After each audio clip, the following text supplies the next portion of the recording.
기도하겠습니다. 우주 만물을 창조하시고 인간 역사를 친히 주관하시며 이 순간에도 우리에게 생명과 호흡을 허락하신 살아계신 하나님 아버지 감사합니다. 저희를 먼저 사랑해 주시고 저희를 사랑하심으로 이 낮고 천한 땅에 독생자 예수님을 보내주시고 예수님께서 우리의 죄를 대신 짊어지시고 우리의 모든 죄를 영원히 사하여 주신 그 크고 놀라운 은혜 참으로 감사합니다. 저희를 구원해 주실 뿐만 아니라 주님의 몸된 교회 가운데 한 몸 삼아 주시며 날마다 때마다 은혜로운 말씀으로 저희를 양육해 주시니 감사합니다. 주님 오실 때까지 그 은혜에 보답하는 삶을 살아갈 수 있도록 도와주시고 인도하여 주시옵소서. 또한 우리의 인생길 가운데 어떤 일을 만나든지 하나님께서 우리에게 베풀어 주신 그 은혜를 기억하고 감사하며 기뻐하며 은혜에 보답하는 삶을 살아갈 수 있도록 도와주시옵소서. 특별히 주님 다시 오시겠다 약속하신 얼마 남지 않은 이 마지막 때에 귀한 복음을 맡겨주시고 전 세계 여러 곳에, 전국 여러 곳에 증거할 수 있도록 허락해 주심에 감사합니다. 특별히 종로와 성북 지역에 이뤄진 영혼들을 위하여 저희를 먼저 불러주신 줄 압니다. 종로교회를 통해서 더 많은 영혼들이 하나님의 사랑을 깨닫고 하나님 품으로 돌아올 수 있도록 은혜를 베풀어 주시옵소서. 오늘 주일을 맞이하여 하나님 말씀 앞에 두 손을 모았습니다. 이 자리에 참석하신 모든 분들 사정과 형편을 아시며 그 마음을 감찰하시는 주님, 합당한 은혜와 교훈으로 저희를 덧입혀 주시고 더욱 힘있게 살아갈 수 있도록 인도하여 주시옵소서. 이 자리에 마땅히 함께하여야 하나 여러 가지 형편으로 함께하지 못한 우리 믿음의 식구들 있습니다. 특별히 육신의 병환 중에 계신 우리 형제 자매님들 하나님께서 능력의 손길로 치료의 손길로 어루만져 주시고 하루속히 건강을 회복할 수 있도록 도와주시옵소서. 오늘 이 자리에 친히 함께 해주시고 도와주시길 간절히 간구드리며 우리를 죄악 가운데서 구원하신 예수님 이름으로 감사하며 기도드리옵나이다. 아멘. 네, 오늘 말씀은 마태복음 22장 1절로 14절까지의 말씀입니다.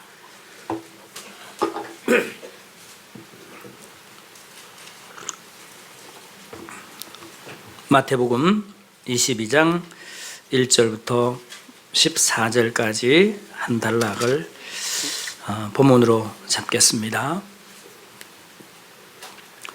신약성경 37쪽 마태복음 22장 1절 제가 한 절 읽고 형제자매님들께서 그 다음 절을 읽어주시겠습니다. 1절입니다.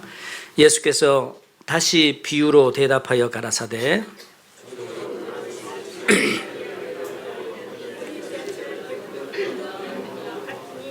그 종들을 보내어 그 청한 사람들을 혼인잔치에 오라 하였더니 오기를 싫어하거늘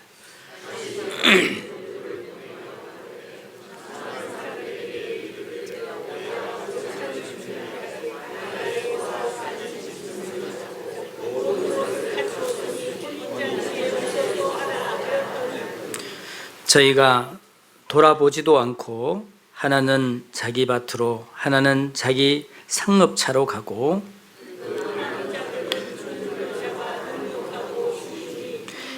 임금이 노하여 군대를 보내어 그 살인한 자들을 진멸하고 그 동네를 불사르고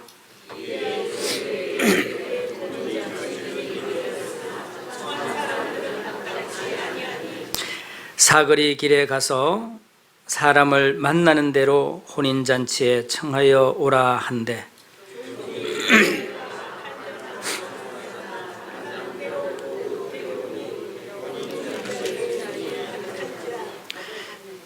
임금이 손을 보러 들어올세 거기서 예복을 입지 않는 한 사람을 보고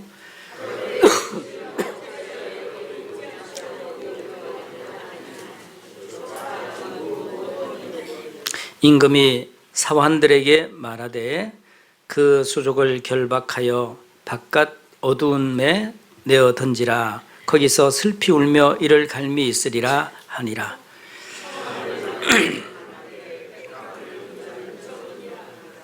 예, 오늘 이 본문의 말씀은 매우 중요한 말씀입니다. 그래서 잘 들으시고 이해하시고 마음에 새긴다면 많은 교훈이 될 것이고 또 다른 성경을 읽는데도 도움이 될 겁니다. 뿐만 아니라 우리가 어떠한 삶을 살아야 될지 말씀을 통해서 교훈해 주고 있습니다. 본문을 온전히 이해하려면 먼저 이 사건이 일어난 그러한 상황을 알아야만이 오해 없이 이해할 수 있습니다. 그 상황을 모르고 읽다 보면 자기 임의대로 해석을 하게 되기 때문에 문제가 되죠. 먼저는 이 본문의 장소는 예루살렘 하나님의 성전에서 예수님께서 하나님 나라에 대한 그런 교훈을 전파하고 계실 때였습니다. 그리고 그때의 대제사장들과 백성의 장로들이 예수님께 이렇게 항의를 합니다. 앞에 21장에 보면 그런 항의하는 말이 나옵니다. 21장 24절에 보면은 예수께서 대답하되, 왜 이 말씀을 하셨냐면 이 하나님의 나라에 대해서 이렇게 교훈을 하시니까 그 대제사장과 장로들이 뭐라고 이야기하냐면 무슨 권세로 이런 일을 하느냐, 또 누가 보냈냐, 그렇게 항의를 합니다. 그때 예수님께서 대답하시기를 나도 너희 한 가지 묻겠다. 그것을 대답하면 나도 내가 어떤 권세로 이 말씀을 전하는지 또 누가 보내는지 너에게 알려주겠다. 그렇게 이야기를 합니다. 그러면서 거기에 35절에 보면 요한의 세례가 어디로서 왔는지 네가 한번 대답해봐라. 이것이 하늘로서 왔냐 사람에게서 왔냐 그렇게 묻습니다. 그때 그 종교가들이요, 우리는 알지 못한다 라고 이야기합니다. 왜? 알지 못한다고 이야기했을 때 예수님은 이미 그들의 마음을 다 알고 계셨어요. 그들이 만약에 하늘로서 왔다 그러면 너희가 왜 그 세례 요한의 세례를 받지 않냐라고 책망할 것이고, 사람에게서 왔다 그러면 그 세례 요한에게 세례를 받았던 많은 사람들에게 돌에 맞을 것 같아서 우리 모른다 이렇게 딱 잡아댑니다. 그때 예수님께서 뭐라고 말씀하시냐면 그러면 나도 너희에게 대답하지 주지 않겠다 그렇게 말씀하시면서 그러나 너희 생각에는 어떠하뇨 하시면서 몇 가지 비유로 말씀을 하십니다. 이것이 나오는데 왜 그 강팍한 그들에게 이 비유로 그들에게 말씀을 하시느냐 하면, 지금 마태복음 21장 1절에 보면 이렇게 이야기하죠. 이런 장면이 나옵니다. 이 장면이 굉장히 중요한 장면인데 1절에 보면 저희가 예루살렘에 가까이 와서 감람산 벳바게에 이르렀을 때 예수께서 두 제자를 보내시며 그리고는 이 나귀를 끌고 오라 그러거든요. 그리고는 그 나귀를 타고 예루살렘 성으로 입성하셔요. 이 장면은 어떤 장면이냐? 예수님께서 하나님께서 명하신 그 구원을 위해서 이 예루살렘에 들어가 십자가에 못 박혀 죽으시기 위하여 예루살렘으로 들어가시는 그 장면입니다. 그러니까 우리가 알고 있는 예수님의 그 마지막 일주일을 고난주간이라 그러지 않습니까? 그 고난주간 중에 오늘의 본문의 말씀은 화요일입니다. 화요일. 이제 점점 다가오는 그 상황에서 이 회당에서 예수님께서 하나님 나라의 교훈을 선포할 때에 그들이 받아들이지 않자 너무 안타까운 거예요.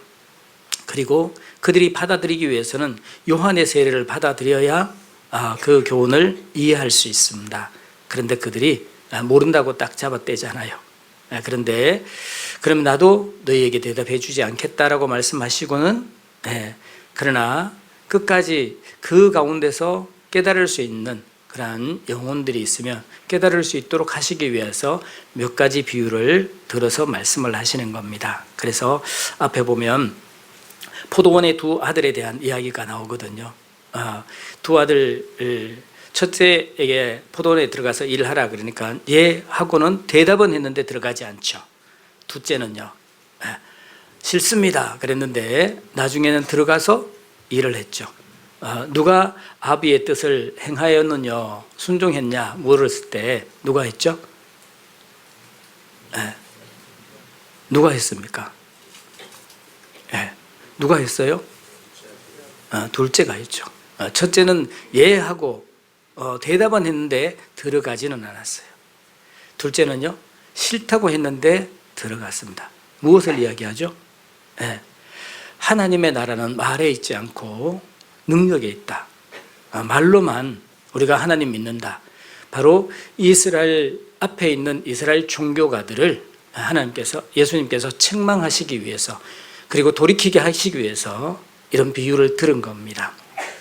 그리고는 두 번째는 우리가 잘 알고 있는 선한 포도원의 주인과 그리고 그 악한 이 포도원의 농부들에 대한 이야기가 있잖아요.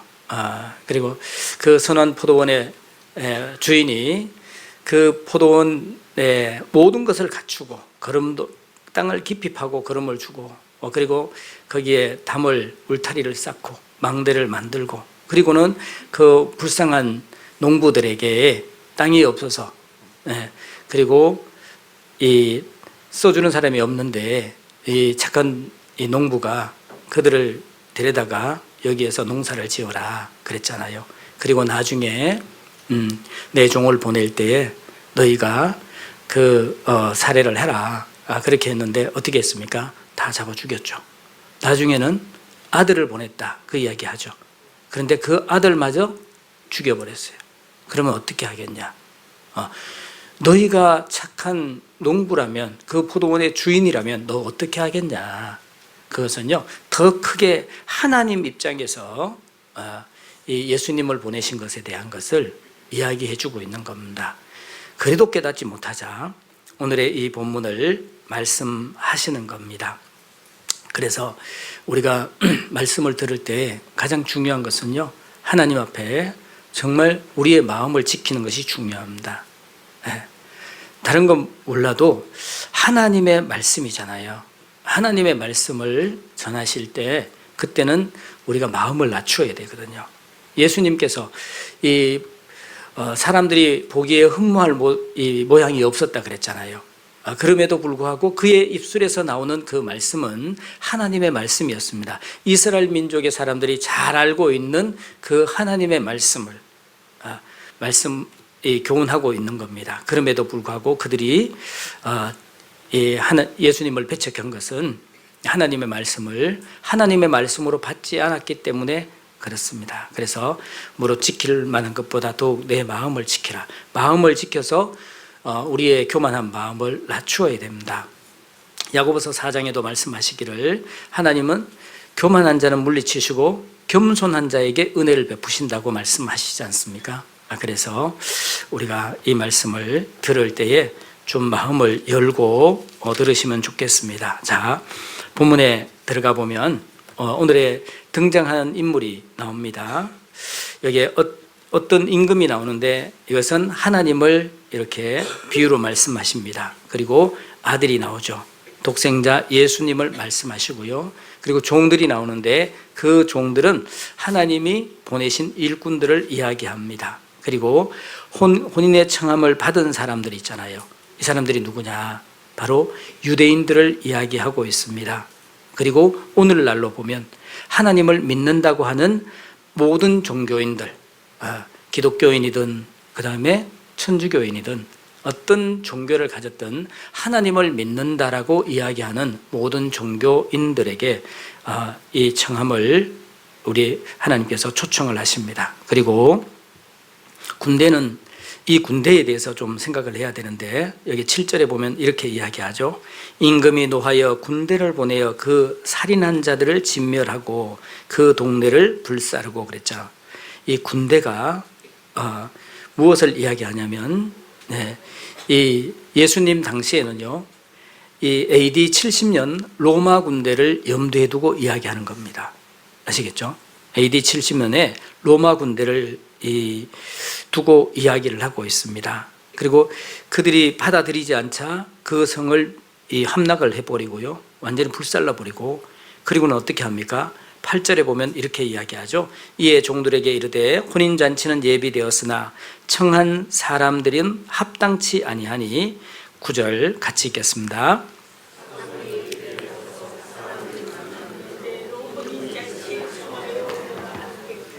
네. 자, 먼저 배척했던 그 사람들을 진멸하고 불살라버렸습니다. 그리고 나서는 종들을 다시 보내죠. 어디로 보내죠? 사거리 길에 가서 그랬죠. 사거리 길에 가서. 이것은 온 세상 사람들을 이야기하고 있습니다.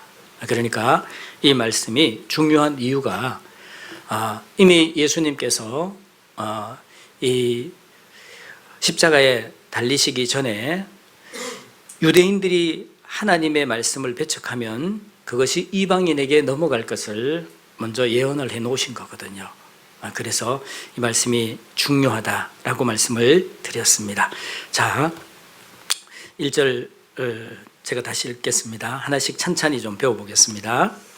이 말씀이 우리가 전도 집회를 두고 중요한 이유가 있습니다. 전도 집회를 앞에 두고 우리에게 중요한 이유는 우리가 나는 과연 청함을 받은 사람인가, 아니면 아직 청함을 받았으나 예수님을 받아들이지 못한 사람인가, 그리고 내가 청함을 받았고 내가 예수님의 그 하나님의 종으로 살아간다면 또한 우리에게 하나님께서 사거리 길에 가서 만나는 사람마다 초청하라고 이렇게 말씀하고 계십니다. 거기에 염두에 두고 찬찬히 좀 배워보겠습니다. 1절입니다. 예수께서 다시 비유로 대답하여 가라사대 천국은 마치 자기 아들을 위하여 혼인잔치를 베푼 어떤 임금과 같으니. 자, 여기서 천국은 마치 이렇게 이야기하죠. 성경에서 이렇게 비유로 말씀하신 것을 분명히 우리에게 드러내 보여주고 계십니다. 그리고 비유로 말씀하신 것은 주님께서 분명한 진리를 전했음에도 불구하고 그것을 알아듣지 못할 때, 그때 더욱 명확하게 알아들을 수 있도록 하기 위해서 이렇게 비유로 말씀을 하고 계십니다. 그래서 마태복음 13장에 보면 뭐라고 말씀하시냐면, 내가 너희에게 비유로 말하기는, 왜 비유로 말하냐, 너희는 보기는 보아도 듣기는 들어도 깨닫지 못하기 때문에 내가 더 알기 쉽게 비유로 이야기한다라고 말씀을 하십니다. 그래서 마음이 중요하다는 이유는 우리가 성경을 읽다 보면 비유의 말씀이 많이 나오기 때문에 어려운 것 같습니다. 그런데 말씀을 깨닫고 나면 그 비유만큼 쉬운 것도 없어요. 그런데 깨닫지 못하면 그 비유가 점점 어려워집니다. 이해하기 어려워지거든요. 그래서 예수님께서 말씀하시기를 이 천국의 비밀을 아는 것이 너희에게는 허락되었으되 저희에게는 허락되지 아니하였다. 그렇게 말씀을 하시잖아요. 그래서 말씀을 들을 때 우리가 좀 더 마음을 내려놓고 겸손한 마음으로 말씀을 듣는 것이 참 중요합니다. 자, 여기에 2절에 천국은 마치 이렇게 나오잖아요. 그럼 비유란 말입니다. 자기 아들을 위하여 혼인잔치를 베푼 어떤 임금과 같으니, 어떤 임금이 자기 아들을 위해서 잔치를 베풀었습니다. 그 아들을 혼인잔치를 위해서 연회를 배설했는데 이것은 무엇을 의미하냐? 바로 하나님이 이 세상에 하나님의 아들 예수 그리스도를 이 땅에 보내신 것은 하나님의 아들이잖아요. 보내신 것은 이 세상에서 예수님의 신부가 될, 신랑 대신 예수님의 신부를 구하는 이 장면을 이야기하고 있습니다. 이것은 당시에 유대 결혼 사회에서는 굉장히 이해하기 쉬운 그러한 비유였습니다. 그래서 그 신부가 되는 자격이 뭐죠? 신랑의 사랑을 받아들여 그 죄사함을 받고 영원한 천국에 들어갈 수 있는 구원을 받은 사람, 그 사람이 신부가 되는 거지 않습니까? 그러므로 구원받은 사람은 신랑이 있을 영원한 천국에 함께 참여하게 되는 겁니다. 그리고는 이 잔치는 어떤 잔치냐면 여기 보면 이렇게 이야기하죠. 3절에 그 종들을 보내어 그 청한 사람들을 혼인잔치에 오라 하였더니 오기를 싫어하거늘. 자, 이 말씀이 참 마음이 아프죠. 자, 이 이스라엘 민족은 이런 잔치가 있잖아요. 잔치가 있으면 그냥 어느 날 이렇게 청첩장을 돌려서 이렇게 오라고 하는 게 아니라 보통 한 달 전에 종들을 보내서 초청을 한답니다. 이렇게 초청을. 요즘 같으면 청첩장 돌리면 되는데 요즘에는 그냥 SNS로 그냥 돌리면 되는데 그때는 없었잖아요. 그러니까 종들을 보내가지고 몇 월 며칠 몇 시에 우리 주인 누구누구께서 어떤 잔치를 배설했으니까 선생님을 초대했습니다 라고 이렇게 이야기를 하는 겁니다. 근데 여기에 보면은 어떤 것을 준비했냐면 4절에 보면 이렇게 이야기하죠. 다시 다른 종들을 보내며 가로되 청한 사람들에게 이르기를 내가 오찬을 준비하되, 그 다음 같이 읽겠습니다. 나의 소와 살찐 짐승을 잡고 모든 것을 갖추었으니 혼인잔치에 오소서 하라 하였더니. 자, 청한 사람들이 오기를 싫어했습니다. 그래서 주인이 종들이 가서 신뢰를 하지 않았나 라는 생각이 들기도 하더라고요. 왜냐하면 다시 다른 종들을 보내며 그랬잖아요. 다시 다른 종들을 보냈습니다. 그리고는 그들에게 오라고 이야기합니다. 이것은 사실은 인류의 역사 가운데 하나님께서 예수님을 보내주시겠다고 약속하시고 그리고 많은 선지자들을 보냈잖아요. 그럼에도 불구하고 그들이 그 선지자들을 배척하고 멸시했습니다. 그래서 계속해서 시대마다 다른 선지자를 보낸 것을 이야기하고 있습니다. 그런데 그들이 배척하자 오소서 했습니다. 5절입니다. 저희가 돌아보지도 않고 하나는 자기 밭으로 하나는 자기 상업차로 가고 그 남은 자는 종들을 잡아 능욕하고 죽이니 죽여버렸습니다. 그러자 임금이 군대를 보내가지고 잔멸을 해버리고요. 그리고는 어떻게 했습니까? 그 동네를 불살라버렸습니다. 이것이 바로 AD 70년 그 로마가 이스라엘을 함락시킨 그 사건입니다. 그 사건 이후에 어떻게 되냐? 8절에 보면 이렇게 이야기하죠. 이에 종들에게 이르되 혼인잔치는 예비되었으나 청한 사람들은 합당치 아니하니. 청한 사람들이 합당치 않다. 바로 이스라엘 민족을 두고 이야기하죠. 그래서 어떻게 하죠? 9절에 사거리 길에 가서 사람을 만나는 대로 혼인잔치에 청하여 오라 한대. 그래서 이방인에게 복음이 넘어가게 됐고 그리고 오늘날 우리에게까지 이렇게 오게 됐습니다. 여기에 보면은 만나는 대로 그렇죠. 만나는 대로 누구든지 참여할 수 있습니다. 이 잔치에는. 그래서 남녀노소 기천 빈부를 물어나고 악한 자나 선한 자나 누구든지 참여할 수 있습니다. 그러나 끝까지 참여하지 않으면 어떻게 되냐? 참여하지 않으면 그러면 여기에 이렇게 이야기하죠. 이렇게 보면 결국에는 어떻게 하냐? 13절에 임금이 사환들에게 결박하되 그 수족을 결박하여 말하되 사환에게 말하되 그 수족을 결박하여 바깥 어두운 데 내어 던지라. 거기서 슬피 울며 이를 갈미 있으리라. 결국에는 이 참여하지 않는 자들과 그리고 예복을 입지 않는 자, 그 자들은 결국은 영원한 지옥에 가는 것을 이야기하고 있습니다. 그래서 우리가 이 말씀을 통해서 보면 하나님의 나라에 영원한 이 혼인잔치에 참여할 수 있는 그런 자격은 이 세상에 있는 모든 사람들에게 주어졌습니다. 그리고 거기에 참여한 사람들은 무엇이 문제냐면 옷을 입었냐 안 입었냐가 문제죠. 자, 그들이 사거리로 나가서 이제 이 사람들을 만나는 대로 모아서 데리고 왔습니다. 그리고 그때에 10절에 보면 이렇게 이야기하죠. 종들이 길에 나가 악한 자나 선한 자나 만나는 대로 모두 데리고 오니 혼인 자리에 손이 가득한지라. 혼인 자리에 손이 가득했습니다. 그러면 잔치에 손님이 많이 왔습니다. 그러면은 그 잔치를 배설한 주인이 나와서 한 분 한 분 돌아가면서 인사하잖아요. 그죠? 네, 인사해. 그러니까 사실은 이때 인사 잘해야 됩니다. 왜냐하면 누구는 이렇게 건너뛰고 인사하잖아요. 그러면 속상해요. 음식이 아무리 맛있어도 건너뛰어 갔어요. 그러면 속상합니다. 다 일일이 인사하잖아요. 그래서 11절에 보면 이렇게 이야기하죠. 임금이 손을 보러 들어올새 거기서 예복을 입지 않는 한 사람을 보고 가로되, 같이 읽겠습니다.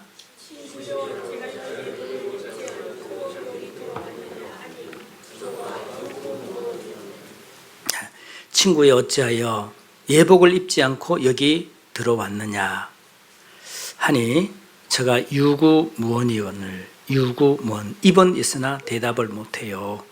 왜 그러죠? 예복을 입지 않는 자는요, 자기가 예복을 입었는지 안 입었는지도 모릅니다. 무엇이 예복인지도 몰라요. 우리가 구원을 받지 못하면 그렇습니다. 자기가 구원받았는지 안 받았는지도 몰라요. 그러니까 이게 굉장히 중요한 겁니다. 우리 가운데도 그런 분들이 계실 수 있어요. 그냥 교회에 나와서 우리가 말씀 듣고 이걸 예배 참여한다 그러죠. 예배 참여하고 그리고 함께 차도 마시고 교제도 하고 그러면 다 똑같은 줄 알아요. 아닙니다. 결정적인 그날에 가면 예복을 입은 사람과 입지 않는 사람이 있습니다. 그 입지 않는 사람은 어떻게 됐습니까? 임금이 사환들에게 말하되 그 수족을 결박하여 바깥 어두운 데 내어 던지라. 거기서 슬피 울며 이를 갈미 있으리라. 이거는 천국과 지옥의 그 조건이 되는 거죠. 그러니까 영원한 잔치에 들어갈 수 있는, 혼인 잔치에 들어갈 수 있는 사람은 예복이 준비되어 있어야 돼요. 우리는 예복이 준비되어 있습니까? 이 영원한 생명, 영원한 천국에 갈 수 있는 이것은요, 영원한 천국에 들어갈 수 있는 예복이 준비됐냐 이 말입니다. 그 준비된 것이 이 신부가 될 수 있는 조건이 되거든요. 그래서 이것은 임금님이 마련해 준 그런 예복입니다. 임금이 마련해 준 예복이거든요. 그 예복을 입어야 돼요. 자기 예복을 입는 게 아닙니다. 그래서 이것을 구원의 옷이라고 이야기하죠. 여기 잡으시고요. 이사야서 61장 10절을 보겠습니다.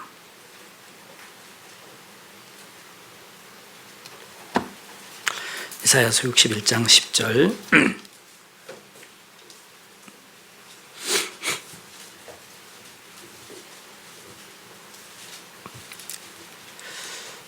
제가 읽겠습니다. 61장 10절입니다. 내가 여호와로 인하여 크게 기뻐하며 내 영혼이 나의 하나님을 인하여 즐거워하리니, 같이 읽겠습니다. 이는 그가 구원의 옷으로 내게 입히시며 의의 겉옷으로 내게 더하심이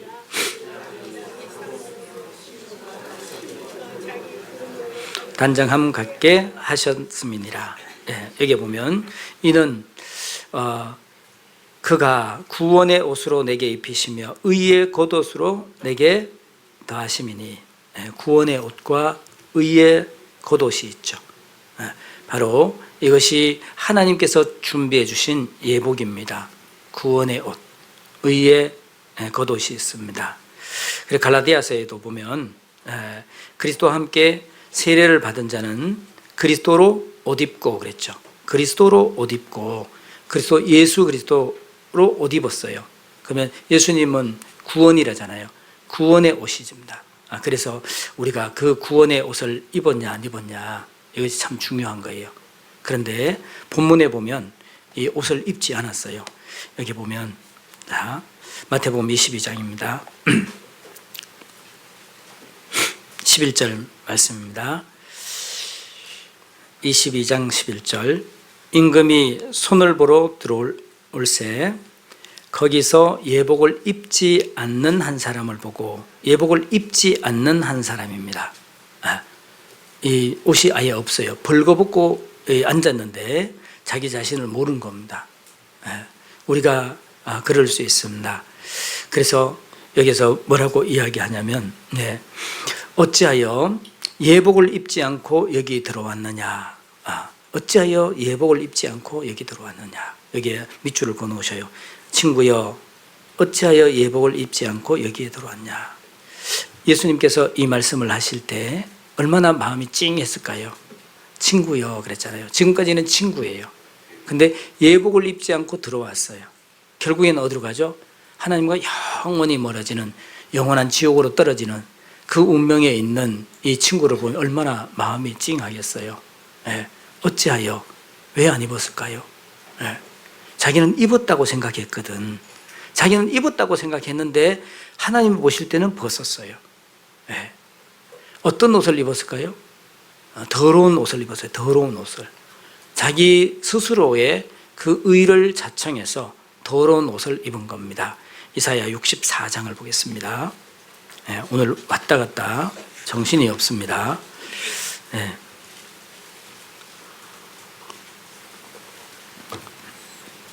64장 6절입니다.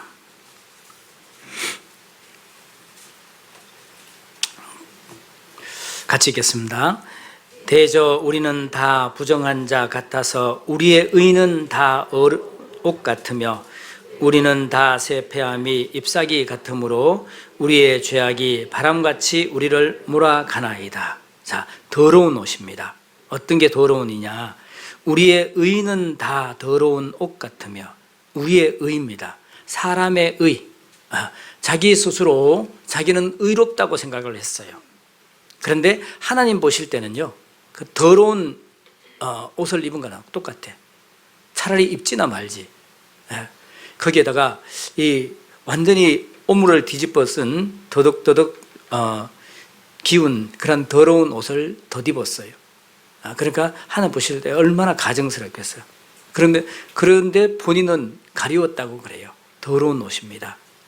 왜냐하면 우리가 그렇습니다. 하나님 앞에 우리는 구더기 인생이라 그랬잖아요. 하나님은 하늘에 있는 달도 깨끗이 못하고 달도 명랑치 못하고 별도 깨끗이 못하는데 그런데 하물며 벌레인 사람 구더기 인생이랴. 우리가 이 죄악 가운데 태어나서 죄를 물마심같이 짓고 살아가는 우리가 죄시로 태어났잖아요.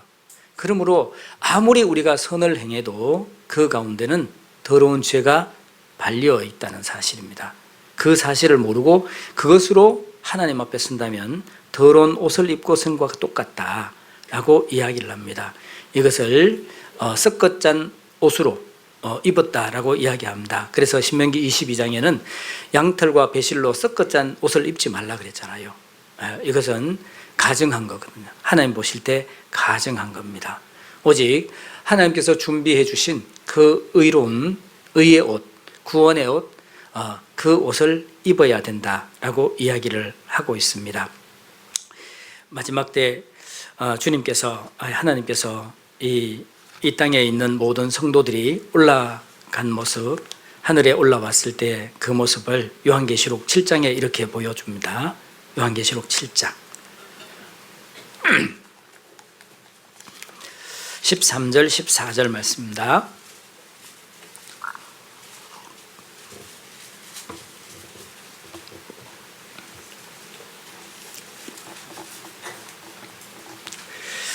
요한계시록 7장 13절 14절 말씀입니다.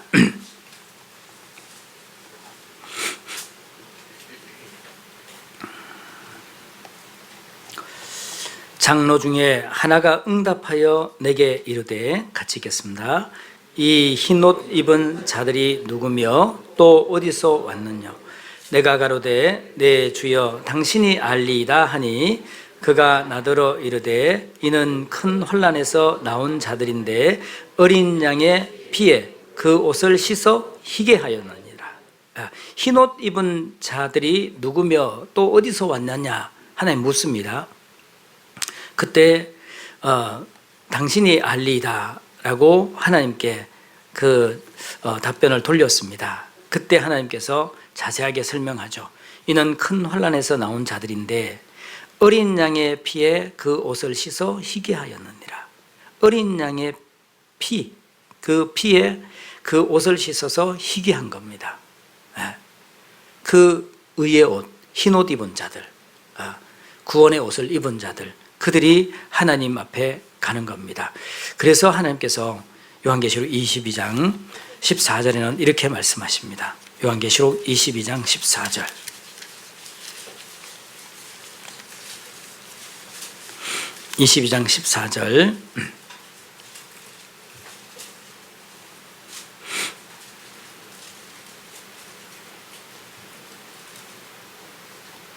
같이 읽겠습니다. 그 두 마리를 빠는 자들은 복이 있으니 이는 저희가 생명나무에 나아가며 문들을 통하여 성에 들어갈 권세를 얻으려 함이로라. 됐습니다. 그 두루마리를 빠는 자들은 복이 있나니, 두루마리를 빤다. 어디에다가요? 어린 양의 피에다가 빠는 것을 이야기했습니다. 그래서 이 세상에 있는 모든 사람들이 하나님 나라에 들어갈 수 있는 조건, 그 임금의 그 혼인잔치에 참여할 수 있는 조건, 그 청할 때에 이미 임금이 예복을 준비해 주고 들어오기를 이야기하고 있습니다. 그런데 사람들이 그 모든 것이 준비되어 있잖아요. 모든 것이 준비된 그 잔치에 들어가기를 거절합니다. 자, 본문 돌아가겠습니다. 마태복음 22장입니다. 오늘의 본문은 마태복음 22장. 오늘의 본문은 마태복음 22장입니다. 2절입니다. 천국은 마치 자기 아들을 위하여 혼인잔치를 베푼 어떤 임금과 같으니. 그래서 오늘의 제목은 하나님의 잔치라는 제목입니다. 여기에 임금과 같다 그랬습니다. 근데 3절에 보면 그 종들을 보내어 그 청한 사람들을 혼인잔치에 오라 하였더니 오기를 싫어하거늘. 오기를 싫어합니다. 세상 사람들이 이렇게 하나님의 그 초청에 싫어하죠.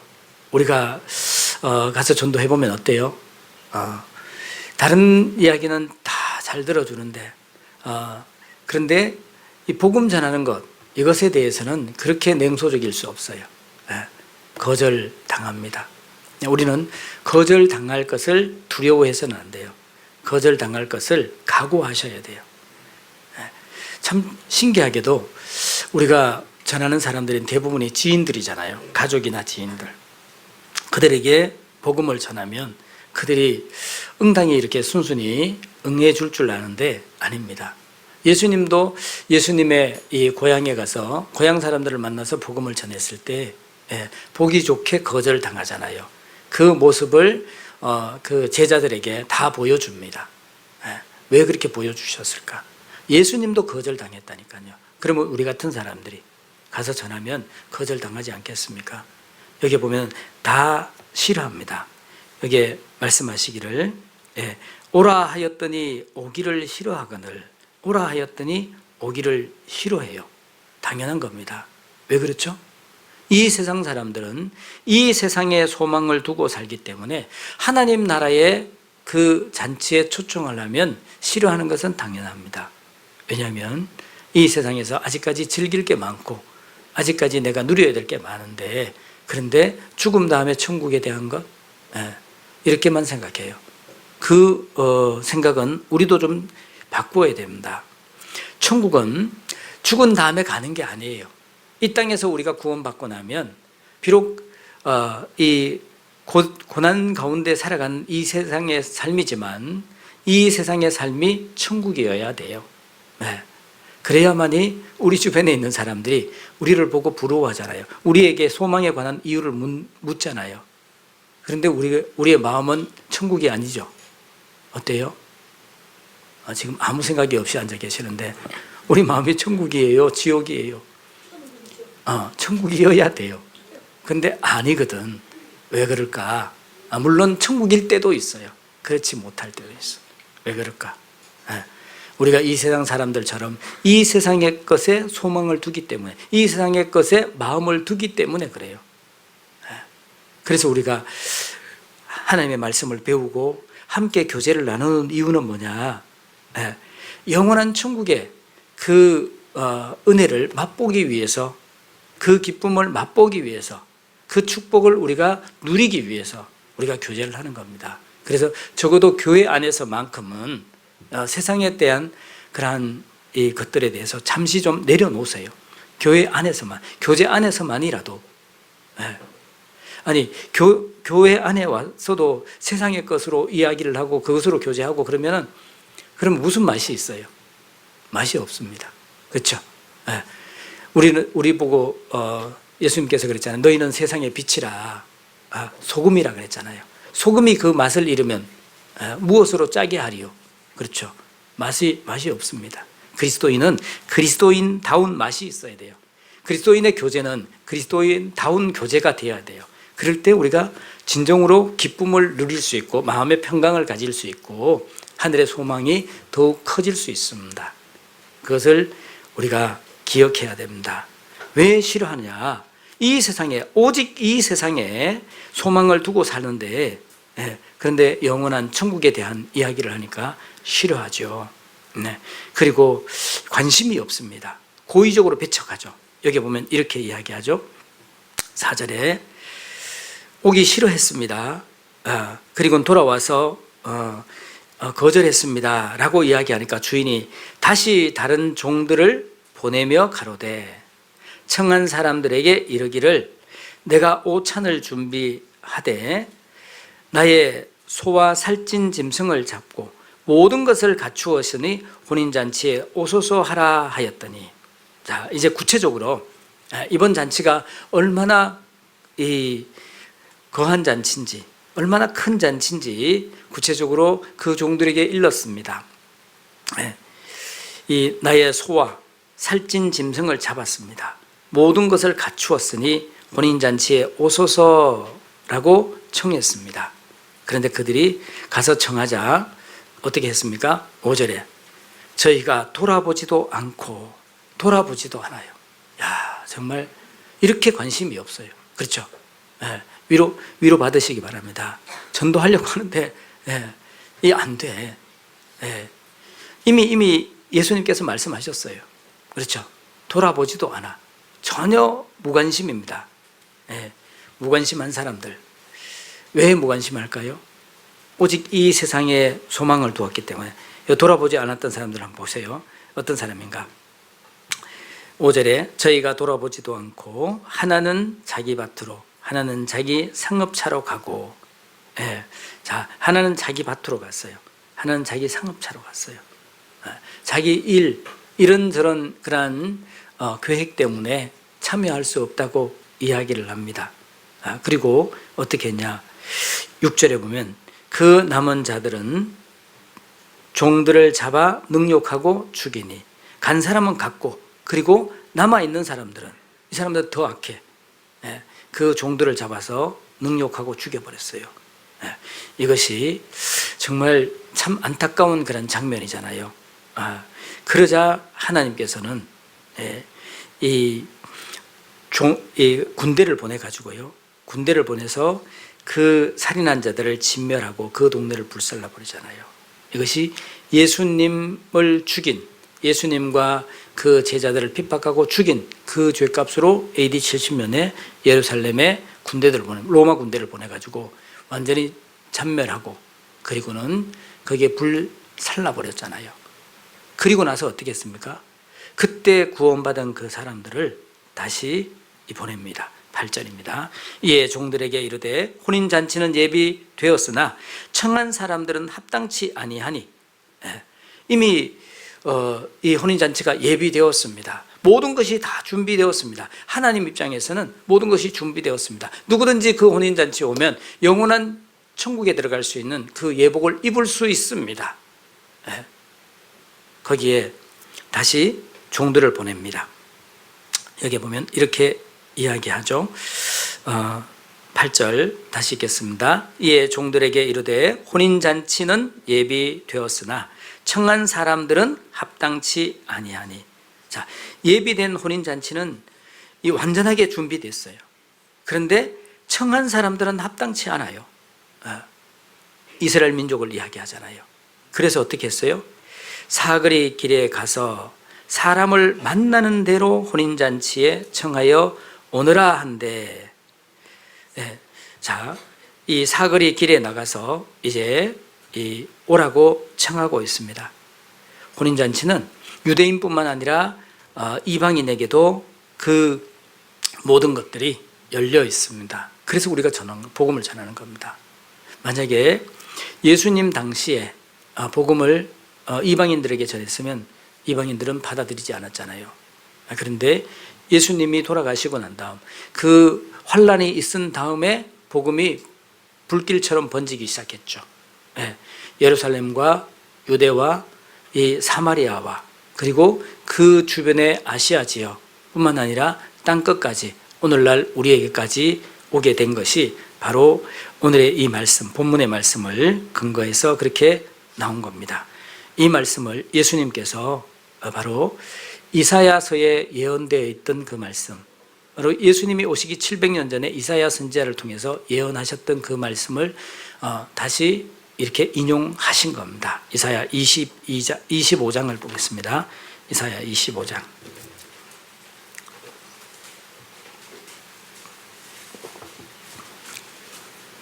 25장 6절, 8절, 6절부터 8절까지의 말씀입니다.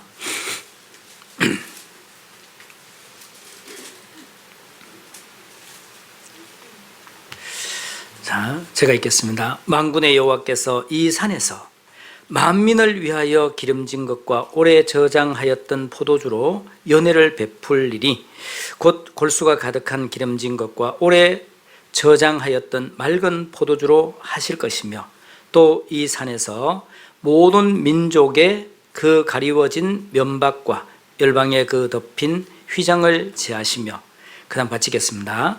사망을 영원히 멸하실 것이라. 주 여호와께서 모든 얼굴에서 눈물을 씻기시며 그 백성의 수치를 온 천하에서 제하시리라. 여호와께서 이 말씀하시니라. 바로 혼인잔치와 똑같은 말씀을 여기서 예언하고 있습니다. 이것은 만민을 위해서 준비했다 그랬죠. 만민을 위하여 연회를 베푸니 모든 민족이 그리고 열방에게까지 나갑니다. 여기 6절에 보면 그렇게 이야기하죠. 만군의 여호와께서 이 산에서 만민을 위하여 그랬죠. 그리고 연회를 베풀었습니다. 누구를 위해서요? 7절에 보면 또 이 산에서 모든 민족의 가리워진 면박과 열방에 덮인 휘장을 제하시며 그랬잖아요. 그러니까 이 잔치는 만민을 위해서 준비된 잔치다라는 사실을 우리가 좀 기억을 하셔야 됩니다. 그러니까 우리 복음은 그래서 전 세계에 이 복음이 힘있게 전해지고 있고 이것을 통해 가지고 구원받는 역사가 일어나고 있지 않습니까? 그래서 이 만민을 위해서 하나님께서 예비한 이 잔치가 어디에서 준비됐냐? 어디에서 준비됐죠? 어디에서 준비됐습니까? 네. 뭐라고 들리긴 하는데 안 들립니다. 어디에서 준비됐냐면 이 산에서 그랬죠. 이 산에서. 만군의 여호와께서 이 산에서 만민을 위하여 이 산에서 이 준비가 됐는데 이 산이 어떤 산이죠? 이 산이 시온산입니다. 시온산. 네, 이 산이 시온산. 바로 이스라엘 땅. 예수님께서 이스라엘 땅에 오셔서 그리고 십자가에 못 박혀 죽으심으로 구원이 완성될 것을 벌써 예언하고 계시고요. 그리고 이 예루살렘에서 완성된 그 복음이 전 세계에 퍼져나갈 것을 이야기하고 있습니다. 이것이 우리에게 먼저 예언해 주고 계신 거예요. 그것을 예수님께서 오셔서 지금 십자가를 지러 예루살렘에 들어가셨습니다. 입성하셨습니다. 이제 오늘이 화요일이니까 화, 목, 금 3일 후면 이제 십자가에 달리셔야 돼요. 그 완성을 하셔야 되는 그 시점에서 회당에서 그 장로들과 대제사장들에게 그리고 백성들에게 그 말씀을 전했지만 그러나 받아들이지 않자 재차 그들의 마음을 돌이키고 그래서 포도원의 두 아들에 대한 이야기, 그 다음에 포도원 주인과 그리고 악한 소작인들에 대한 이야기를 말씀하시고 그리고는 이 혼인잔치 이야기를 이어서 말씀하시는 겁니다. 바로 이 예루살렘에서 완성되어서 나중에 전 세계까지 흩어질 것을 복음이 전해질 것을 보시고 이야기하는 겁니다. 이사야서 2장을 보죠. 이사야서 2장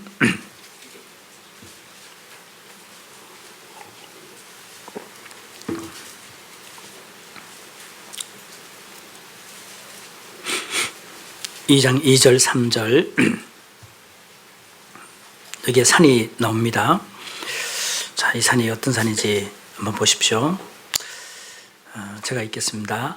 말일에 여호와의 전에 산이 모든 산 꼭대기에 굳게 설 것이요 모든 작은 산 위에 뛰어나리니 만방이 그리로 모여들 것이라. 많은 백성이 가며 이르기를, 그 다음 같이 읽겠습니다. 오라 우리가 여호와의 산에 오르며 됐습니다. 네, 오라 우리가 여호와의 산에 오르며 그랬습니다. 여호와의 산이 나오죠. 그리고 그 뒤에 보면은 이는 율법이 시온에서부터 나올 것이요 여호와의 말씀이 예루살렘에서부터 나올 것임이니라. 이 율법이 시온에서부터 나올 것이며 여호와의 말씀은 예루살렘에서부터 나온다 그랬습니다. 그러니까 이것은 바로 우리가 알고 있는 이 시온산이고 그 시온산에서부터 나오는데 율법이 시온에서 나왔고요. 그리고 이 예루살렘에서는 무엇이 나왔어요? 여호와의 말씀이 나왔습니다. 은혜의 말씀이 나올 것을 이야기하고 있습니다. 그래서 요한복음 4장에 그 예수님께서 말씀하시기를 너희는 알지 못하는 거로 예배하였지만 우리는 아는 것을 예배하노라. 그렇게 이야기하면서 이는 구원이 유대인에서 남이니라. 시온산에서 났다. 그 우물가에 그 여인이 묻잖아요. 어디서 저기 예배를 드려야 되냐고. 이 산이냐 저 산이냐 이렇게 묻잖아요. 그때에 그 예수님께서 대답해 주실 때는 시온산 예루살렘에 대한 이야기를 하고 계십니다.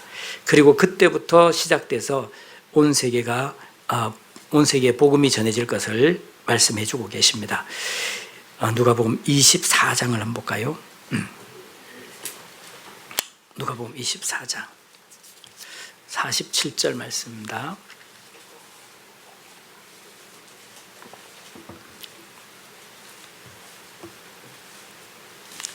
(24장) 47절 말씀.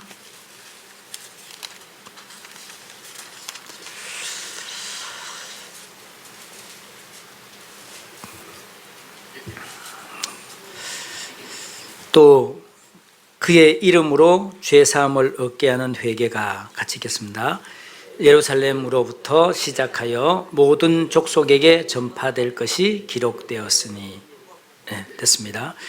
이 죄사함을 얻게 하는 회개가 예루살렘으로부터 시작하여 모든 족속에게 전파될 것이 기록되었다라고 말씀하시죠. 그래서 사도행전 1장 8절에 보면 예수님께서 남아있는 그 제자들에게 부탁을 하시잖아요. 오직 성령이 너희에게 임하시면 너희가 권능을 받고 예루살렘과 유대와 온 유대와 사마리아와 땅끝까지 이르러 내 증인이 되리라 그랬죠. 되리라. 되라고 말씀하시지 않죠. 우리는 너무 이기적이기 때문에 우리 스스로는 될 수가 없어요. 주님의 은혜를 더욱 깊이 생각하면 되리라 그랬으니까 되게 해 주시겠다. 하나님께서 그렇게 되게 해 주시겠다고 말씀을 하셨습니다. 그래서 우리가 이 잔치, 하나님께서 배설한 이 잔치는 어떤 잔치냐? 바로 아들을 위하여 배설한 혼인잔치였고요. 이것은 만민을 위해서 준비한 잔치고, 이 잔치에는 모든 것이 준비되어 있다라고 이야기를 하고 있습니다. 어떤 것이 준비되어 있냐? 마태복음 22장 가보겠습니다. 마태복음 22장.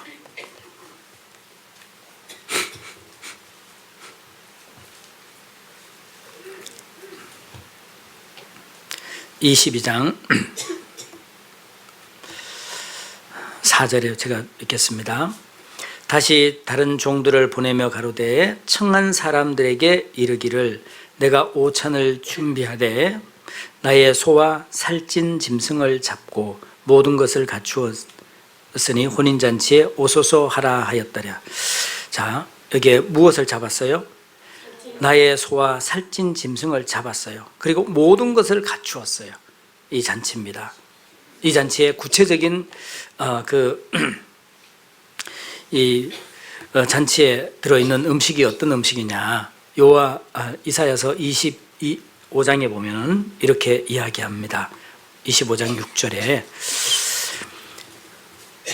만군의 여호와께서 이 산에서 만민을 위하여 기름진 것과 오래 저장하였던 포도주로 연회를 베푸리니 골수가 가득한 기름진 것과 오래 저장하였던 맑은 포도주로 할 것이며. 자, 여기서 이 준비된 이 잔치에, 연회에 잔치된 음식이 어떤 거냐? 이게 자기 이 소를 잡았다 그랬죠. 그런데 여기 뭐라고 했냐면 기름진 것이라 그랬죠. 곧 골수가 가득한 기름진 것이에요. 골수가 가득한 기름진 것. 이 기름진 이 짐승을 잡았습니다. 무엇을 의미하죠? 기름진 이 소를 잡았다 그랬는데, 소가 이렇게 최상급 그런 이 소고기가 어떤 소고기예요? 어떤 소고기예요? 네? 먹어보시? 네. 어떤 소고기가 제일 맛있을까? 우리가 흔히들 죄송합니다. 배고픈데 먹는 이야기를 해서. 소고기를 보면, 고기를 보면 먹어보신 분들은 아실 거예요. 이렇게 눈을 뿌려 놓은 것처럼 이렇게 눈꽃이 피어 있는 고기가 있습니다. 이 육질이 착 보면은 빨간 거 그냥 빨갛기만 하면 별로 좋은 소고기가 아니죠. 마블링이 되어 있다 그랬잖아요. 죄송합니다. 그게 이제 되어 있는데, 그런 소고기가 생성이 되려면 어떻게 돼야 될까? 마음대로 뛰어다니게 하면은 될까요? 아니죠.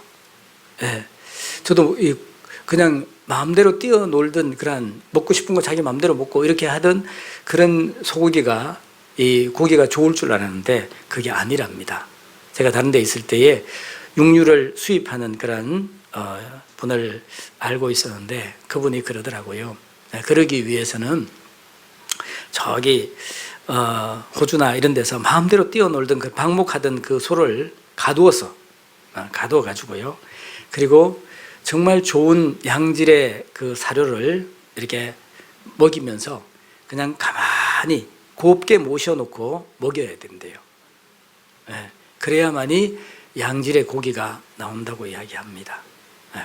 그러니까 결국에는 여기에 보면 뭐라고 이야기하냐면, 말씀을 준비하면서 생각하다 보니까 기름진 것과 그랬죠. 기름진, 곧 골수가 가득한 기름진 것. 이것은 아주 귀한 거예요. 아주 귀하게 키웠잖아요. 귀하게 키운 거예요. 주님이 그런 거잖아요. 주님은 참으로 귀하신 분이잖아요. 그렇죠? 하나님 보실 때 정말 귀하신 분이거든요. 그 귀하신 분을 우리에게 보내주시고 그것을 잡았어요. 그것을 준비해놨어요. 이것을 우리에게 이야기하는 겁니다. 그리고 여기에 뭐라고 이야기하죠?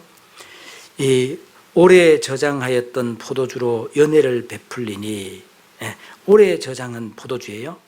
이것은 오래 저장하였던 맑은 포도주예요. 예, 포도주는 오래되면 오래될수록 더 비싸죠. 더 좋고. 그러니까 오래 저장했던 이 포도주라 그랬으니까, 네. 예수님만큼 오래되신 분이 계셔요? 예수님 얼마나 됐어요? 창세 이 세상을 창조할 때 하나님과 함께 이 세상을 창조했잖아요. 그리고는 인류의 역사 가운데 쭉 기다렸다가 그리고는 드디어 예수님을 이 땅에 보내주신 거예요. 네. 그분이 십자가에서 죽으시고 흘린 피, 네. 그것보다 더 오래된 게 있냐 이 말이에요. 네. 그것을 우리에게 보여주시고 있고 예시하고 계셔요. 잠언 9장에도 똑같은 말씀을 계속해서 성경을 읽어보면 이런 말씀을 계속 반복하고 계십니다. 잠언 9장입니다. 9장 1절부터 제가 읽겠습니다.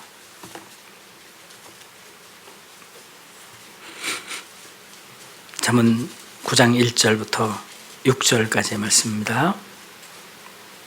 제가 읽겠습니다. 지혜가 그 집을 짓고 7 기둥을 다듬고 짐승을 잡으며 포도주를 혼합하여 상을 갖추고 그 여종을 보내어 성중 높은 곳에서 불러 이르기를 무릇 어리석은 자들은 이리로 돌이키라. 또 지혜 없는 자에게 이르기를 너는 와서 내 식물을 먹으며 내 혼합한 포도주를 마시고 어리석음을 버리고 그 다음 같이 읽겠습니다. 생명을 얻으라. 명철의 길을 행하라 하느니라. 자, 지혜가 그랬죠. 여기에서 지혜는 예수님이잖아요. 네. 예수님께서 그 집을 짓고 7 기둥을 다듬었어요. 바로 이 하나님의 집이잖아요. 7 기둥이라는 것은 완전한 기둥이거든요. 그러니까 그 완전한 이 하나님의 나라, 영원한 천국을 이 하나님께서 준비하시고 그리고는 어떻게 했어요? 짐승을 잡고 혼합한 포도주를 혼합하여 상을 갖추었어요. 극상품의 포도주를 다 혼합했어요. 이 포도주는 기쁨이잖아요. 기쁨. 성경에서 기쁨이거든요. 최고의 기쁨. 이 잔치에 참여하면 최고의 기쁨이 있는 겁니다. 최고의 기쁨이. 예. 그리고는 어떻게 했습니까? 그 여종을 보내어 성중 높은 곳에서 불러 이르기를, 예. 그 여종을 보내는 겁니다. 우리가 사실은 그 보냄을 받은 자들이에요.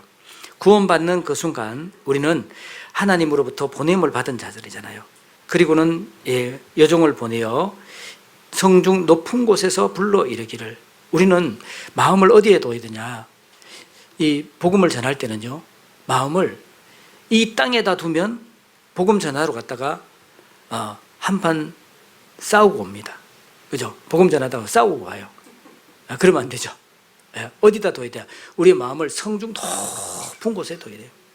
네. 하나님의 자리에서 우리가 인생들을 굽어봐야 돼요. 그래야 불쌍해 보여. 안 그러면 작은 말 한마디에 상처받아가지고 원수가 돼. 복음 전하러 갔다 원수대가 오잖아요. 다시는 보는가 봐라. 그들은 우리를 어떻게 대하든지 우리는 하나님의 그 마음, 하나님의 관점에서 내려다봐야 돼요. 그러면 다 이해가 돼. 저렇게 핍박하고 제가 그랬잖아요. 아니, 저희 아버님이 복음 전하러 갔을 때 저희 아버님이 호적의 파벌인데 호적의 팥인데요. 부모로서 할 말이 아니잖아요. 근데 왜 우리 가족들이, 내 지인들이 갑자기 그렇게 돌변하냐? 우리의 씨름은 혈과 육에 대한 것이 아니라 그랬잖아요. 이 복음을 전하는 것은 마귀와의 전쟁이거든요. 그렇기 때문에 우리가 이 하나님 편에서 딱 봐야 돼요. 하나님의 관점에서 딱 보면, 그래서 그 여종을 보내어 성중 높은 곳에서 불러 이르기를, 성중 높은 곳, 하나님의 관점에서 보라는 겁니다. 이르기를 무릇 어리석은 자들은 이리로 돌이키라. 또 지혜 없는 자에게 이르기를 너는 와서 내 식물을 먹으며 내 혼합한 포도주를 마시고 어리석음을 버리고 무엇을 얻으라? 생명을 얻으라. 바로 생명을 얻으라. 영원한 생명을 준비했잖아요. 그것을 주기를 원하시잖아요. 우리가 그들이 배척하더라도 우리는 다시 한번 또 한번 그들에게 전해야 됩니다. 그리고 그들이 하나님 말씀에 나올 때요, 정말 마음을 하나님께 두고 나올 수 있도록 우리가 그들을 도와줘야 되거든요. 위로하고 그리고 그들을 격려해주고 괜찮아요. 하루만 참석해도 괜찮아요. 하루만 참석할게. 그래, 하루만 참석할게. 어떻게 해야 돼요? 그러려면 오지 마. 그러면 안 된다는 거죠. 그래, 하루 들어보고, 하루라도 들어보고 더 정말 마음을 하나님께서 마음을 열어주시고 하시면 또 들을 수 있거든요. 그러니까 하루라도 듣는다 그러면 고맙다고.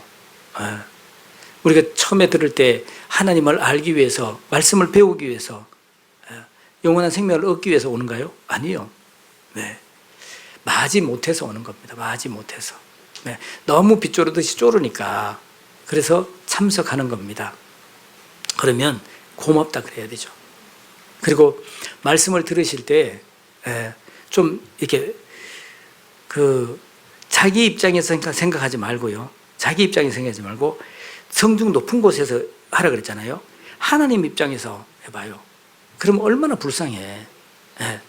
그리고 말씀을 들을 때에 좀 졸 수 있어요. 괜찮아요. 졸면 어때? 그리고 2시간 말씀을 듣는 게 쉬운 게 아닙니다. 사실은요. 저희들도 앞에서 설교만 하는 게 아니라 저희들도 말씀을 많이 듣잖아요. 앉아서. 듣다 보면 졸리워요. 아무리 꼬집고 해도 졸린데 어떻게 할 거예요? 그러면 졸게 둬요, 그냥. 처음 참석하신 분이 조는 것은 전혀 문제가 안 돼. 그렇죠? 근데 문제는 전도하신 분이 졸면 이제 문제가 되지. 어떤 데 보면은, 아니, 인도되신 분이 인도하신 분을 깨우고 있어. 그러면 문제가 되죠. 기도해야 돼, 기도. 그러니까 처음 참석하신 분들은 좀 좋을 수 있어요. 사실은 우리가 어떤 분이 그러시더라고. 목사님 너무 하신 거 아니냐고.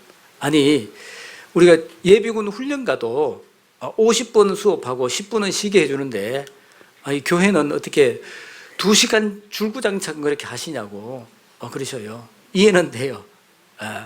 근데 좀 줘라도 괜찮아요. 근데 참 전도 정말 어렵게 모시고 왔는데 앉아서 졸고 있으면 참 그것만큼 속 타는 일도 없죠. 그죠? 그래서 하나님께서 그 여종을 보낼 때 어디에서 전하라 그랬냐면 성중 높은 곳에서 그랬잖아요. 여기 잠언 9장 3절에 보면 그 여종을 보내어 성중 높은 곳에서 불러 이르기를. 높은 곳에서. 이 말은 하나님의 관점에서 인생들을 굽어보라는 겁니다. 그러면 다 불쌍해요. 언제 그렇게 열심히 공부한 적 있어요? 앉아가지고? 없어. 그렇죠. 학교 졸업하고 난 다음에 끝났어. 그런데 와가지고 2시간씩 앉아 있으라 그러면 진짜 힘들죠. 그 심정을 이해해 줘야 돼. 그리고 위로해 줘야 되거든요. 정말 수고했다고. 우리 목사님 좀 원망해도 돼요. 목사님 좀 빨리 끝내지. 왜 그렇게 길게 해가지고 힘들게 하냐고. 나도 힘들었다고. 그렇게 위로해 주는 게 필요해요. 그렇게 하면 그분들이 들은 말씀을 가지고 감사하거든요. 위로해야 됩니다. 그러니까 이런 집회가 있을 때에 하나님께서 준비하신 그 혼인잔치, 영원한 생명을 얻을 수 있는 그 잔치에, 그 예복을 준비할 수 있는 그 잔치에 우리를 초청했고요. 그리고 주변에 있는 많은 사람들을 초대하라고 그랬잖아요. 사거리 길에 가서 만나는 사람마다 누구든지 데려다가 집을 채우라 그랬잖아요. 자, 본문 돌아가겠습니다.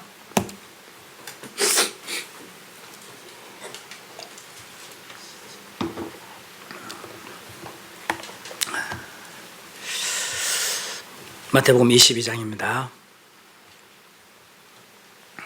마태복음 22장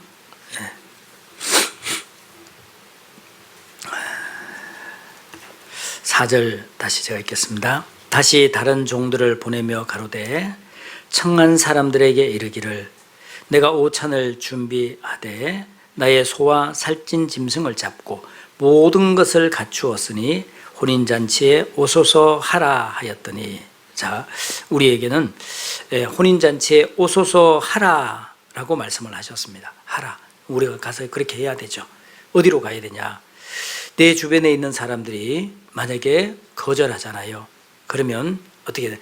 그 지경을 넓혀서 여기 보면 8절에 보면 이렇게 이야기하죠. 이에 종들에게 이르되 혼인잔치는 예비되었으나 청한 사람들은 합당치 아니하니 사거리 길에 가서 사람을 만나는 대로 혼인잔치에 청하여 오라 한데, 사거리 길에 가서 만나는 사람대로.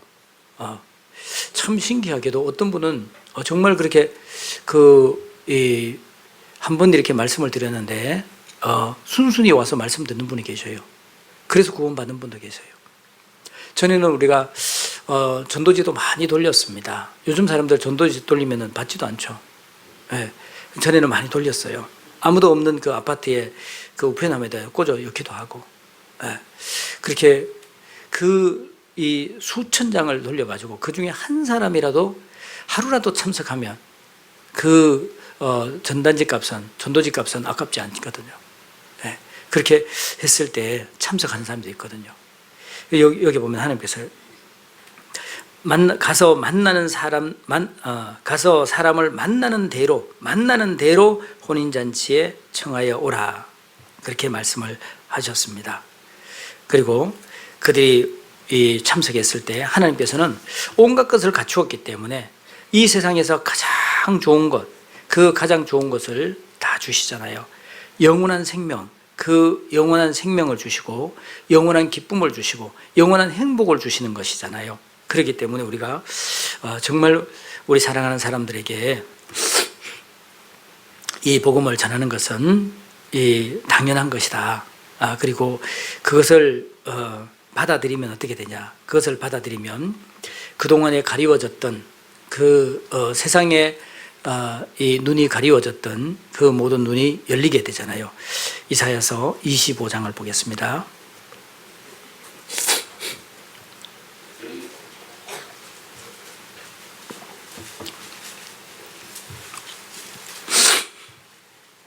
이사야서 25장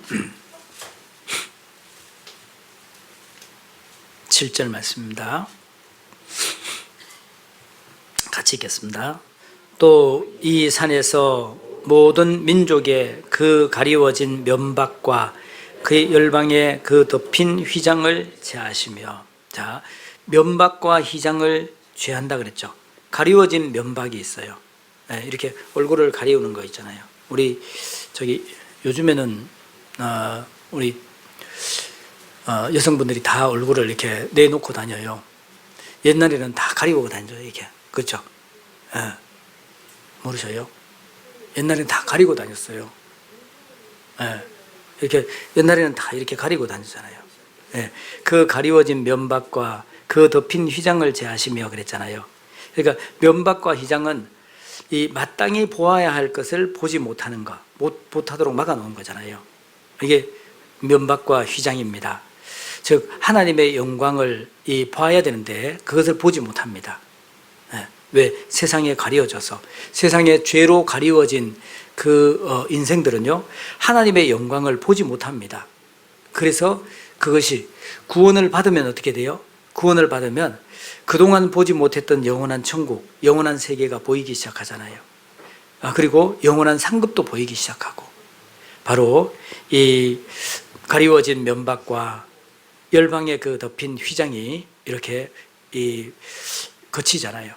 그래서 예수님께서 십자가에 돌아가실 때, 그때에 그 지성소에 있는 그 휘장이 위에서부터 아래로 찢어지잖아요. 히브리서도 말씀하셨고, 그 면박이 이렇게 찢어집니다. 제해집니다. 하나님과 사람 사이에 그 죄의 담이 있잖아요. 그 담으로 인해서 예수님을 보지 못하고 하나님을 보지 못하고 하나님의 나라를 보지 못하는 그 인생들, 심지어는 자기의 영혼도 보이지 않잖아요. 자기의 죽음도 보이지 않습니다. 죽음 뒤에 심판도 보이지 않습니다. 왜? 가리워져 있어서 그래요. 가리워져서. 그런데 우리가 구원을 받으면, 구원 받고 나면 그게 이제 조금씩 보이기 시작하잖아요. 나중에는 영원한 천국이 환하게 보이고, 그리고 주님 앞에 가면 완전히 다 보이잖아요. 그것이 벗어진다 그랬습니다. 고린도후서 3장을 보겠습니다. 고린도후서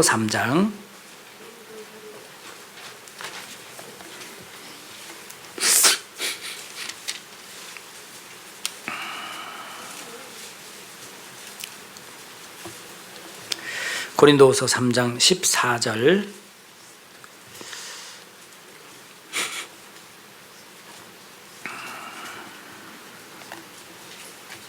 14절부터 16절까지 말씀입니다. 제가 먼저 읽겠습니다. 그러나 저희 마음이 완고하여 오늘까지라도 구약을 읽을 때에 그 수건이 오히려 벗어지지 아니하고 있으니 그 수건은 그리스도 예수 안에서 없어질 것이라. 그 수건은 그리스도 예수 안에서 없어질 것이라. 15절 말씀부터 16절까지 같이 읽겠습니다. 오늘까지 모세의 글을 읽을 때에 수건이 오히려 그 마음을 덮었도다. 그러나 언제든지 주께로 들어가면 그 수건이 벗어지리라. 그렇죠? 네. 왜냐하면 우리가 구원받기 전에 그냥 착하게 살면 좋은 데 간다. 대부분이 그렇게 이야기하죠. 착하게 살면이라는 전제가 뭐냐면 율법을 지키며 율법주의에 있는 거예요. 네. 그런데 그리스도 예수 안에 가니까 그것으로는 도저히 갈 수 없잖아요. 예수님으로 말미암아 우리의 죄가 다 사해졌다는 그 사실이 밝히 우리 마음에 믿어질 때, 그때 그 모든 수고는 거치고 하나님 앞에 나가는 그 길이 환하게 열리는 것을 우리가 볼 수 있습니다. 그리고 고린도전서 13장에 보면은 그 후에는 어떻게 되죠? 우리가 얼굴과 얼굴을 대하여 볼 것이라고, 모든 면박이 다 벗어져서 볼 수 있는 그날이 있을 거라고 이야기하죠. 뿐만 아니라 하나님께서 우리에게 예비하신 영원한 그 생명을 주시잖아요. 이사야서 25장 8절입니다. 이사야서 25장 8절.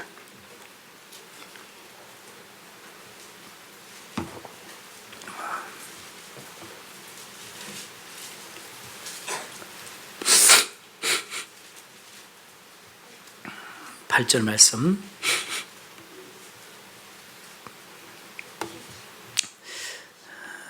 (25장 8절) 사망을 영원히 멸하실 것이라.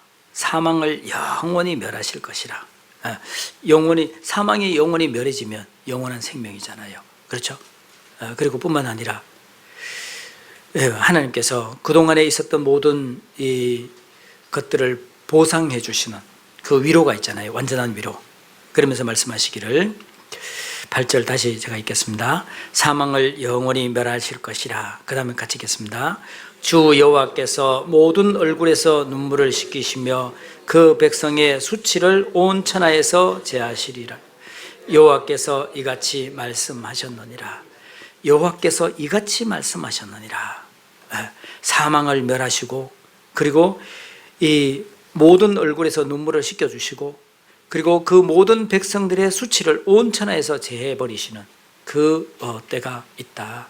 이것이 바로 하나님께서 준비하신 그 혼인잔치, 하나님의 잔치에 참여해서 그 의의 이 옷을, 구원의 옷을 입을 때 우리에게 주시는 하나님의 축복이라고 이야기하고 있잖아요. 자, 마태복음 22장 보겠습니다. 22장 14절 말씀. 22장 14절 말씀 같이 읽겠습니다. 청함을 받은 자는 많되 택함을 입은 자는 적으니라. 자, 이 말씀을 다시 한번 생각을 해보시기 바랍니다. 청함을 받은 자는 많되 택함을 입은 자는 적으니라. 우리에게도 마찬가지입니다. 이번 이 전도 집회는요, 우리가 처음 듣는다고 생각하십시오. 그리고 내 생애에서 이제 마지막으로 듣는다 생각하십시오.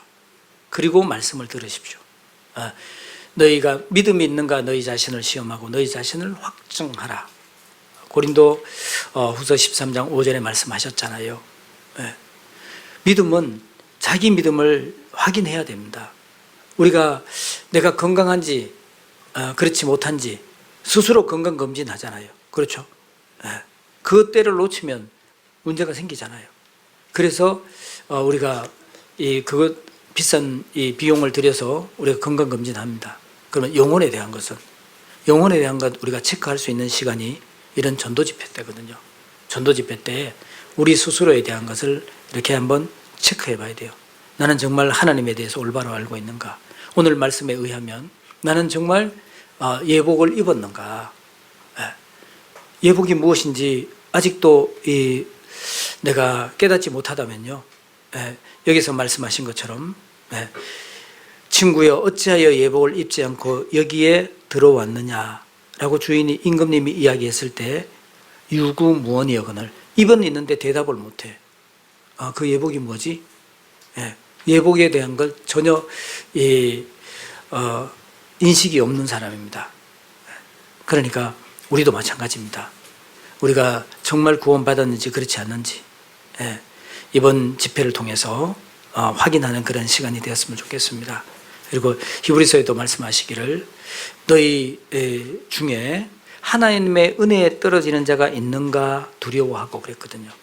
우리 함께 교제하고 계시는 모든 분들이 다 하나님의 나라에 들어갈 수 있는 그 구원을 받았다고 정말 확실하다고 그렇게 믿으면 얼마나 좋겠습니까?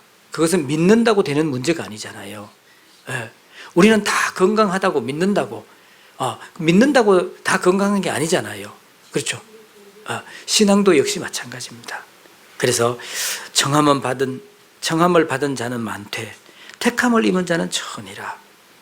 이 말씀이 참 무서운 말씀이에요. 사실은 우리가 우리 스스로에 대한 그 믿음을 다시 한번 확인할 수 있는 그런 시간이 되었으면 좋겠고 또 우리 사랑하는 사람들에게 이 귀한 복음을 전할 수 있는 그런 기회로 우리가 삼았으면 좋겠습니다.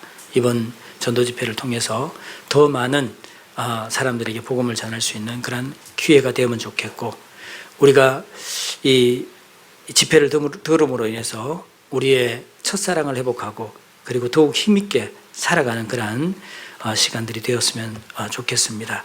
같이 기도하겠습니다. 은혜와 사랑이 풍성하신 하나님 아버지 감사합니다. 저희를 하나님의 잔치에 불러주시고 함께 할 수 있도록 은혜 베풀어 주신 것 감사합니다. 아무것도 없는 저희들이지만 하나님께서 초청하심으로 그 은혜의 자리에 영광의 자리에 함께 할 수 있도록 허락해 주셨습니다. 첫날부터 끝날 때까지 하나님께서 주관해 주시고 도와주셔서 말씀 앞에 나오는 모든 영혼들이 구원함을 얻고 하나님 영광을 노래할 수 있도록 도와주시고 인도하여 주시옵소서. 모든 것 주님께 부탁드리며 우리를 죄악 가운데서 구원하신 고마우신 우리 구주 예수님의 이름으로 감사하며 기도드리옵나이다. 아멘.